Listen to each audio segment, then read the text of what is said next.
अगर आप भी महेंद्र सिंह धोनी और शुभमन गिल के फैन हैं, उन्हें बेहतरीन खिलाड़ी मानते हैं, तो वीडियो को लाइक जरूर कीजिएगा। दोस्तों, दुनिया के सबसे बड़े स्टेडियम अहमदाबाद के नरेंद्र मोदी स्टेडियम में चेन्नई और गुजरात की टीमें करो या मरो के मुकाबले में आमने सामने थी, जहां दांव पर प्लेऑफ की जगह लगी हुई थी।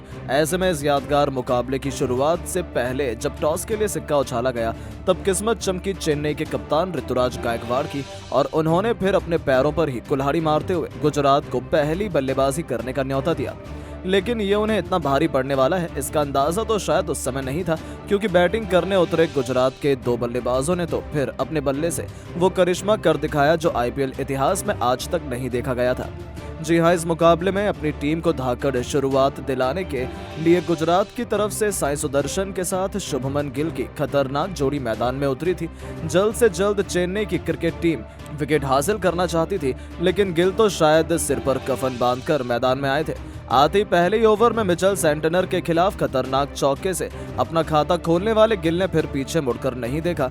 दूसरी तरफ साई सुदर्शन भी भूखे शेरों की तरह नजर आ रहे थे। इन दोनों सुपरस्टार्स खिलाड़ियों ने फिर चेन्नई का शिकार करते हुए ऐसी तबाही मचाई कि चौके छक्कों की आंधी लाते हुए 5 ओवर में एक गुजरात को 46 रनों तक पहुंचा दिया। तो ओवर लेकर आखिरी ओवर में गिल ने तूफानी छक्का लगाकर सुदर्शन के साथ 50 रनों की ओपनिंग साझेदारी को अंजाम दिया।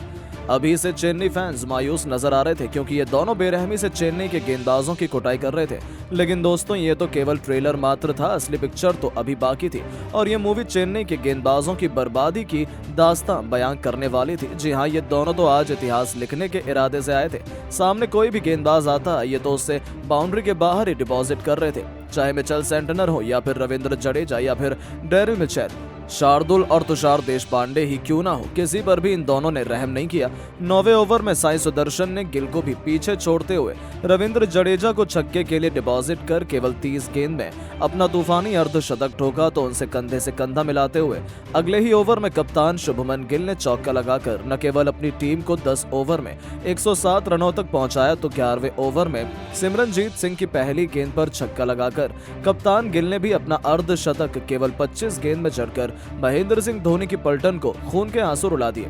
कंधे से कंधा मिलाते हुए इन दोनों धाकड़ युवा सितारों ने इस ओवर में कुल 3 खतरनाक छक्के जड़े, 23 रन बटोरे। 11 ओवर में ही गुजरात को 130 रनों तक पहुंचाया। तो रुकना क्या होता है, वो तो उन्होंने सीखा ही नहीं। आज चौके छक्कों का तूफान तो ऐसा आया था कि ये दोनों बहुत तेजी से अपने अपने शतक की तरफ भी बढ़ने लगे थे। ये रिकॉर्ड तोड़ पार्टनरशिप उनके बीच जो हुई थी, उसने चेन्नई को अभी से इस मुकाबले से बाहर फेंक दिया था। ऐसा लगा कि चेन्नई तो कभी इस मैच में वापसी ही नहीं कर पाएगी, क्योंकि दोनों छोरों से गेंदबाजों की बेदर्दी से पिटाई हो रही थी। 13वें ओवर में ही साई सुदर्शन ने मिचेल सेंटनर के खिलाफ एक छक्का और एक खतरनाक चौका लगाकर 13 ओवर में ही गुजरात को 160 रनों तक पहुंचा दिया। तो 14वें ओवर में इस बार कप्तान शुभमन गिल ने मिचेल सेंटनर को आड़े हाथों लेते हुए एक नहीं, दो नहीं, बल्कि 3 चौके की हैट्रिक जड़ी। उनकी विस्फोटक बल्लेबाजी का नतीजा हुआ कि 15 ओवर में गुजरात 190 रनों तक पहुंच चुकी थी। गुजरात के फैंस तो खुशी से झूम रहे थे, क्योंकि उन्हें इतिहास बनता हुआ अपनी आंखों के सामने देखने को मिल रहा था। इतनी बेरहमी से पिटाई तो शायद आज तक किसी ने चेन्नई की नहीं की थी। और आखिरकार 17वें ओवर में वो लम्हा आया जिसका सबको बेसब्री से इंतजार था। दूसरी गेंद पर सिमरजीत को थप्पड़ की तरह करारा चौका जड़कर शहजादे शुभमन गिल ने केवल 50 गेंद में अपने ऐतिहासिक शतक ठोक डाला था। अपने इस विस्फोटक पारी को उन्होंने 9 चौके और 6 खौफनाक छक्कों से सजाया। तो जाते जाते ओवर की आखिरी गेंद पर कप्तान गिल से कंधा मिलाते हुए साई सुदर्शन ने भी धोनी के ही अंदाज में शानदार छक्के से अपना शतक केवल 50 गेंद में पूरा किया और पूरे क्रिकेट जगत को अपने सामने कदमों पर झुकने के लिए मजबूर कर दिया। इसी के साथ इन दोनों खिलाड़ियों के बीच 200 रनों की ओपनिंग पार्टनरशिप भी हो चुकी थी। पूरा अहमदाबाद का स्टेडियम तो खुशी से झूम रहा था, लेकिन दोस्तों, तभी मैच में एक ट्विस्ट आता है। 18वां ओवर लेकर आए तो शायद देशपांडे ने आखिरकार साई सुदर्शन को शिवम दुबे के हाथों कैच आउट करवाकर अपनी टीम को पहली सफलता दिलाई, और इन दोनों खिलाड़ियों के बीच हुई 210 रनों की ओपनिंग पार्टनरशिप टूट चुकी थी।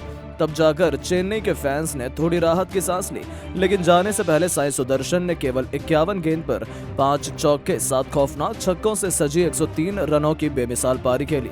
तो ओवर की आखिरी गेंद पर तुषार देशपांडे ने इस बार दूसरे शतकवीर कप्तान शुभमन गिल को कैच आउट करवाकर चेन्नई को मैच में बराबरी पर ला खड़ा किया, जहां गिल भी 55 गेंद पर 9 चौके और 6 छक्कों की बदौलत 104 रनों की ऐतिहासिक पारी खेल गए। 18 ओवर में गुजरात ने 213 रन बनाकर अपने दोनों ओपनर गंवा दिए थे। उनके आउट होने के बाद मैदान में उतरे डेविड मिलर 11 गेंद पर एक चौके की बदौलत 16 रन बनाकर गुजरात को 20 ओवर में 231 रनों तक पहुंचा दिया, जहां गुजरात ने अपने 3 बल्लेबाज गंवाए थे। आखिरी गेंद पर शाहरुख खान 2 रन बनाकर आउट हुए। अब चेन्नई के सामने पहाड़ जैसा लक्ष्य को हासिल कर प्लेऑफ में अपनी जगह बनाने की बेहद मुश्किल चुनौती थी, जिसका पीछा करना तो उनके लिए बिल्कुल भी आसान नहीं होने वाला था। ऐसे में चेन्नई ने नई राजनीति अपनाई। इस बार चेन्नई की तरफ से अपनी टीम को तूफानी शुरुआत दिलाने के इरादे से सचिन रविंद्र के साथ अजिंक्य रहाणे को भेजा गया था। चेन्नई के मैनेजमेंट ने नहीं सोचा ये बहुत बेहतरीन रणनीति साबित हो सकती है, लेकिन ये केवल उनकी एक गलतफहमी थी।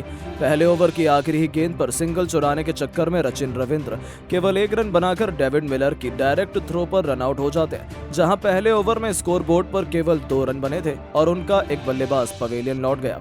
तो गरीबी में आटा गीला चेन्नई फैंस में मातम तो उस समय छा गया जब दूसरे ओवर की पहली गेंद पर संदीप वॉरियर ने अजिंक्य रहाणे का शिकार कर चेन्नई की कमर तोड़कर रख दी थी, जहां रहाणे भी केवल 1 रन बना पाए।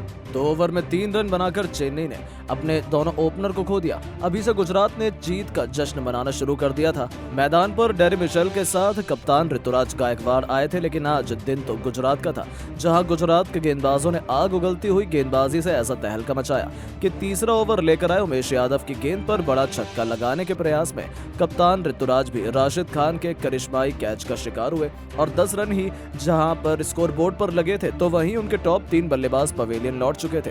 चेन्नई की पारी तहस नहस हो चुकी थी और अभी से गुजरात की टीम जीत सुनिश्चित मानी जा रही थी। अब मैदान पर डेरी मिशेल का साथ निभाने के लिए मोइन अली आए थे। जहां एक तरफ गुजरात की जीत के नारे थे, तो वहीं चेन्नई खेमे में सन्नाटा छाया हुआ था, क्योंकि वो एक दर्दनाक हार की तरफ बढ़ रही थी। लेकिन कहानी तो अभी बाकी थी। डेरी मिशेल तो ईंट का जवाब पत्थर से देना बखूबी जानते हैं और उन्होंने चौथा ओवर लेकर आए संदीप वॉरियर के खिलाफ पहले एक तूफानी छक्का तो अंतिम गेंद पर एक खतरनाक चौका लगाकर अपने तेवर गुजरात को दिखा दिए थे कि वो इतनी आसानी से हार मानने वाले नहीं हैं। दूसरी तरफ से मोइन अली का बल्ला गर्जना शुरू कर चुका था। 6 ओवर के पावर प्ले में उनकी खतरनाक बल्लेबाजी से चेन्नई 43 रन बना चुकी थी। अभी भी उन्हें अंतिम 14 ओवर में जीत के लिए 189 रन चाहिए थे, जो काफी मुश्किल थे, लेकिन चेन्नई की क्रिकेट टीम हार कहां मानती है। उनके विस्फोटक बल्लेबाजों ने ताबड़तोड़ बल्लेबाजी करी। इन दोनों खिलाड़ियों ने देखते ही देखते अपने विस्फोटक बल्लेबाजी से चेन्नई को 100 रनों के पार पहुंचा दिया। डेरी मिशेल ने केवल 27 गेंद में अपना तूफानी अर्धशतक पूरा किया और उनसे कंधे से कंधा मिलाते हुए मोइन अली ने भी 33 गेंदों में अपना अर्धशतक ठोक दिया था। ये दोनों गुजरात की नाक में दम किए हुए थे। 100 रनों से भी अधिक की पार्टनरशिप बनाकर इन्होंने गुजरात से जीत को छीनने का मन बना लिया था। ऐसा लगा कि चेन्नई आसानी से जीत जाएगा, लेकिन तभी गुजरात एक ऐसा पलटवार करती है कि गुजरात की आंधी में तो पूरा का पूरा चेन्नई मानो किसी सूखे तिनके की तरह उड़ जाता है। जी हाँ दोस्तों, जैसा कि गेंदबाजी करने आए गुजरात के सबसे घातक गेंदबाज मोहित शर्मा आते हैं।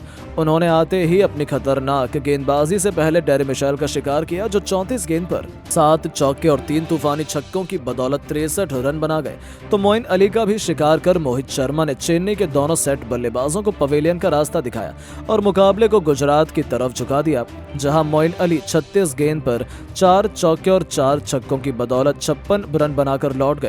उनके आउट होने के बाद मैदान पर शिवम दुबे और रविंद्र जडेजा के कंधों पर अपनी टीम को जीत दिलाने की जिम्मेदारी थी। दोनों ने बहुत तेजी से अपनी टीम को आगे बढ़ाना भी शुरू किया, लेकिन इस बार मोहित शर्मा ने अपने घातक गेंद के आगे शिवम दुबे को घुटने टेकने पर मजबूर कर चेन्नई की कमर ही तोड़कर रख दी। जहां इस मुश्किल की घड़ी में शिवम दुबे भी 13 गेंद पर 2 चौके और 1 छक्के की बदौलत 21 रन बनाकर लौटे, तो रविंद्र जडेजा भी राशिद खान के सामने केवल 10 रन बनाकर 18 रन बनाकर घुटने टेक गए और इसी के साथ चेन्नई की जीत की उम्मीदें भी वापस आ चुकी थी। हालांकि खुद धोनी को बल्लेबाजी करने आना पड़ा, लेकिन मिशेल सेंटनर जहां खाता भी नहीं खोल पाए, तो वहीं धोनी अकेले क्या ही कर पाते। जब तक वो बैटिंग करने आए थे, जीत चेन्नई से काफी दूर जा चुकी थी। अंत में धोनी ने थोड़ी आतिशबाजी जरूर दिखाई। 11 गेंद पर 3 ताबड़तोड़ छक्के जड़े 26 रन भी बनाए, लेकिन वो अपनी टीम को जीत के आसपास भी नहीं ले जा पाए। अंत में चेन्नई 20 ओवर में केवल 196 रन बना पाई और गुजरात ने 35 रनों से इस मुकाबले में बाजी मारकर अपनी प्लेऑफ की उम्मीदों को नए पंख लगाए और धोनी की टेंशन को 10 गुना बढ़ा दिया। दोस्तों, चेन्नई के खिलाफ जीत के बाद गुजरात के कोच आशीष नेहरा ने चेन्नई की टीम का उड़ाया मजाक। कह दिया कुछ ऐसा जिसको सुनकर आपका भी दिल दहल उठेगा।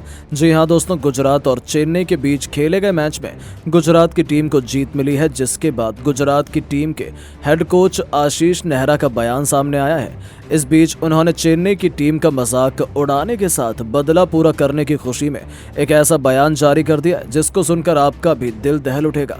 तो आखिरकार गुजरात की जीत के बाद गुजरात की टीम के हेड कोच आशीष नेहरा ने क्या कहा, ये तो आपको बताएंगे ही।